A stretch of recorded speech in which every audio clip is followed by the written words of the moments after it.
Assalamualaikum warahmatullahi wabarakatuh. Assalamualaikum warahmatullahi wabarakatuh. Alhamdulillahirrahmanirrahim. Kita berjumpa lagi dalam serial podcast Prodi Sejarah Peradaban Islam Fakultas Adab UIN Raden dan Lampung. Pada kesempatan kali ini kita akan berbincang-bincang terkait mengenai bagaimana sih prospek ketika nanti menjadi lulusan dari Prodi Sejarah Peradaban Islam. Nah, dalam kesempatan kali ini saya sudah ditemani oleh salah satu dosen dari Prodi Sejarah Peradaban Islam Fakultas Adab UIN Raden dan Lampung, yaitu Bapak Dr. Wahyu Iriana. Assalamualaikum Bapak Dr. Wahyu. Assalamualaikum warahmatullahi wabarakatuh. Gimana, sehat, Mas? Alhamdulillah. Gimana kabarnya Pak? Alhamdulillah sehat. Seperti yang nampak di permukaan. Walaupun mungkin situasi belajar masih daring gitu, tapi Iya. tetap semangat ngajar Pak ya. Tetap semangat karena saya juga pernah menjadi mahasiswa. Kalau dosennya nggak ada itu gimana gitu. Tapi kita tetap semangat untuk ngajar. Ya karena memang udah menjadi tugas kita gitu lah ya. Ya haruslah. Apalagi sudah menjadi ASN beraneka kan. Sepertinya Latsar ini udah banyak ilmu yang didapat gitu ya. Sangat banyak sekali. Salah satunya adalah edukasi, aplikasi, teoretik dan ya itu tadi tentang ASN beraneka tadi. Ya karena memang ya dari Latsar tadi kita banyak sekali ilmu-ilmu terutama tentang bela negara, Ya. tentang aplikasi sebagai seorang warga negara yang baik juga. Selain itu banyak materi-materi tentang kerjasama dalam dunia kerja gitu. Iya. Nah, untuk kesempatan hari ini kita akan coba berbincang-bincang Pak Wahyu terkait bagaimana sih nanti mahasiswa-mahasiswa kita di Prodi Sejarah Peradaban Islam itu karir selanjutnya itu seperti apa gitu. Yang pertama, kalau misalkan alumni sejarah peradaban Islam itu ya menjadi seorang asisten peneliti sejarah, itu sebenarnya rujukan dari Kementerian Agama ataupun di Dikbud biasanya ya seperti itu. Yang pertama tentu saja menjadi asisten peneliti sejarah. Jadi teman-teman mahasiswa yang lulus S1 ini dia bisa mendampingi peneliti-peneliti yang sudah profesional ataupun dosennya sendiri untuk misalkan melakukan riset sejarah, atau yang lainnya menjadi editor perusahaan atau percetakan buku, atau menjadi seorang guru sejarah peradaban Islam di MTS ataupun di Aliyah. Oh, berarti memang bisa jadi guru ya nih lulusan sejarah peradaban Bisa, Islam. asal di bawah naungan Kementerian Agama, misalkan MTS, Aliyah, ataupun Madrasah MI Madrasah Ibtidaiyah. Jadi kalau misalkan di bawah naungan Kemenag, tentu saja sangat bisa menjadi guru sejarah. Karena memang kurang SDM juga itu di MTS, di Sanawiyah ataupun di Aliyah itu. Dan alumni SPI atau Sejarah Peradaban Islam juga, ya mereka bisa juga menjadi seorang PNS di Kementerian Agama, misalkan di KUA ataupun di Kanwil di wilayah, ataupun misalkan PNS guru itu sendiri atau PNS guru SKI atau PNS guru SPI. Ya, karena memang yang menarik adalah para mahasiswa lulusan kita ini kebanyakan memang kalau ditanya ya nantinya menjadi PNS itu tadi gitu ya. Iya, Berarti banyak memang, cita-cita itu pengen jadi PNS memang. Berarti memang ya dari segi karir gitulah ya. Memang salah satu yang menjanjikan adalah PNS itu mungkin. Selain itu kira-kira sebenarnya peluang apa sih Pak yang sebenarnya belum banyak dilirik orang atau dilirik para lulusan sejarah, tapi sebenarnya itu peluangnya cukup besar juga itu, dan bahkan lebih bisa dikatakan tidak kalah menjanjikannya dibandingkan menjadi seorang PNS itu. Ya, misalkan menjadi politikus itu banyak juga. Kan di kita ada mata kuliah pengantar ilmu politik dan aplikasi pembelajaran politik toh. Ya, kebetulan saya yang ngajar itu. Nah, itu studi kawasan itu bisa dirangkai dengan ya, pengantar ilmu politik atau ilmu politik kan. Artinya kalaupun misalkan alumni sejarah peradaban Islam ini terjun dalam dunia politik atau menjadi dewan atau nyaleg misalkan calon legislatif atau menjadi bupati, itu sah karena ilmunya ada di sejarah peradaban Islam. Ataupun dulu itu membuat percetakan buku. Kalau di teman-teman saya juga banyak juga tuh alumni S1 yang menjadi ketua cabang penerbitan buku. Bahkan sekarang malah dia duluan yang kaya itu. Ya kita kan bicaranya rasional saja ya. Jadi kalau misalkan ngomongin materi ya, mereka yang baru lulus S1 dibandingkan kita ketika kuliah lagi mereka alumni sejarah ini yang langsung ke dunia ya wirausaha ataupun misalkan kayak Entrepreneur penerbitan buku, itulah ya. entrepreneur gitu, ataupun misalkan menjadi YouTuber yang kontennya tentang sejarah. Itu dicari banget itu.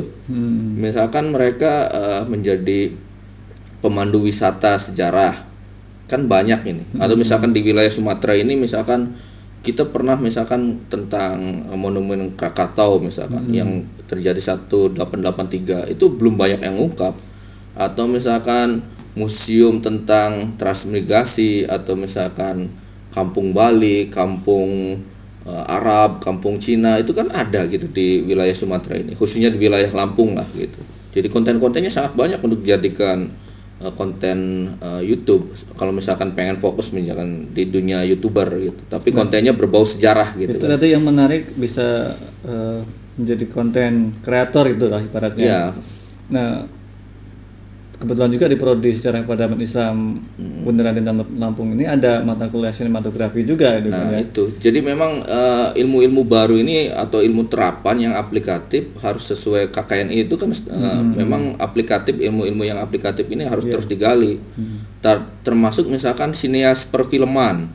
Kan ada juga dari alumni SPI itu yang masuk ke wilayah dunia perfilman. Jadi kalau misalkan film-filmnya yang berbau syar'i, ya kita mungkin yang masuk itu karena sejarah peradaban ada Islamnya. Nah, itu. Kemudian ada juga misalkan teman-teman itu selain misalkan masuk ke dunia perfilman, yang tadi itu menjadi pemandu wisata. Jadi kalau misalkan ada wisata umum, ada wisata religi. Nah, wisata religi ini bisa aja misalkan kunjungan situs-situs makam keramat gitu, makam karomah. Ya ini kan perlu juga gitu. Orang itu kan tidak melulu misalkan rekreasi ke tempat wisata umum. Mereka juga butuh ketenangan. Misalkan datang ke pesantren, ke masjid tua, atau ke makam-makam para wali, para aulia. Itu belum pernah kelacak. Nah, kita buat peta roadmap untuk titik-titik jelajah wisata religi itu. Saya kira itu juga penting dan itu belum banyak digali yang seperti itu. Berarti itu bisa dikelola secara profesional ya untuk agensi wisata religi. Iya. Kalau ngelihat teman-teman Jogja, Bali ataupun Bandung udah jalan itu. Dan yang menggerakkan memang teman-teman mahasiswa, bahkan ketika aktif di HMJ pun mereka sudah melakukan itu. Tetapi ketika udah lulus mungkin penghasilannya lumayan ya, maksudnya output yang didapat lumayan, akhirnya diseriusin mereka ini. Ya, jadi memang kalau kita ngelihat memang kreativitas dan inovasi memang di prodi SPI ini memang cukup dituntut gitu ya. Karena apa? Karena biar mereka ini tidak hanya terbelenggu juga dalam konsep-konsep sejarah yang masih tradisional lah. Ternyata sejarah itu bisa masuk ke dalam berbagai aspek gitu. Itu juga pernah disampaikan oleh Pak Kuntawijoyo bahwasanya ya sejarah ternyata banyak hal bisa masuk, misalnya menjadi seorang politisi tadi seperti yang Bapak sampaikan. Jadi politisi yang ngerti sejarah itu ternyata berbeda dengan politisi yang nggak ngerti sejarah. Iya. Dan juga mungkin jadi pengusaha yang ngerti sejarah itu akan berbeda juga dalam strategi dalam usahanya gitu. Iya, strategi marketing juga. Saya teringat teman saya yang satu angkatan dan satu kelas. Dia waktu mahasiswanya itu memang wilayahnya humas ya. Dia aktif di HMJ, dia di wilayah humas. Sekarang jadi manajer marketing buku. Jadi dari penerbitan itu kepala cabangnya dia. Nah, kata dia kaitan dengan buku itu lagi-lagi dunia kampus juga harus ketemu dengan dosen, harus misalkan membangun relasi dengan kampus-kampus. Nah, itu perlu keberanian dan semangat belajar di prodi sejarah. Kalau dia nggak ngerti misalkan tahapan-tahapan itu atau belum pernah kuliah, ya mungkin dia juga bingung juga gitu untuk melakukan ya semacam pendekatan emosional terhadap kampus-kampus ataupun dosen-dosen gitu. Jadi saya kira ini penting juga bahwa ya semua yang berkaitan dengan kesejarahan itu bisa ya layak untuk dijadikan pekerjaan tetap di kemudian hari ketika menjadi alumni gitu. Tidak melulu menjadi PNS. Ya walaupun kebanyakan orang tua kita pengennya ketika anaknya dikuliahkan itu pengen jadi PNS. Berarti kalau kita lihat ternyata sejarah peradaban Islam ini cukup banyak sekali karir yang pada akhirnya nanti bisa diambil gitu ya. Sangat banyak. Tidak melulu menjadi sejarawan itu kan. Iya. Ternyata banyak aspek yang bisa masuk di dalamnya itu. Iya. Berarti kalau kita simpulkan bahwasanya lulusan prodi sejarah peradaban Islam itu semestinya tidak menganggur setelah lulus itu ya.